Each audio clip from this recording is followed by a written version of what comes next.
அஸ்ஸலாமு அலைக்கும். நம்ம இப்போ என்ன பார்க்க போகிறோம்னா, இன்னைக்கு டெடி பேர் தான் பார்க்க போகிறோம். பாருங்கள், டெடி பேர் பொம்மையை பாருங்கள். அப்புறம் யாருக்கு ஹிப் பண்ணணுன்னா ஹார்ட்லாம் கொடுத்துருக்காங்க. பாருங்கள் ஃப்ரெண்ட்ஸ், அப்படி சூப்பராக ஹார்ட்லாம் கொடுத்துருக்காங்க. பாருங்கள், இப்படி கீ செயின் இருக்குது. அப்புறம் பார்த்தீங்கன்னா யாருக்கா ஹிப் ஒன்று பக்கே வச்சுருக்காங்க.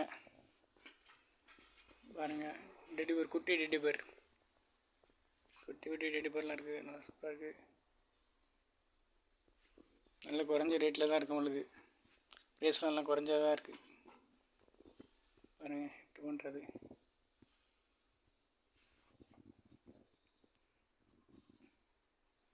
பெரிய டெடி பேர் இருக்குது. பாருங்கள், பெரிய டெடி பேர் இருக்குது. White colour. பாருங்கள், குட்டி டெடி பேர்.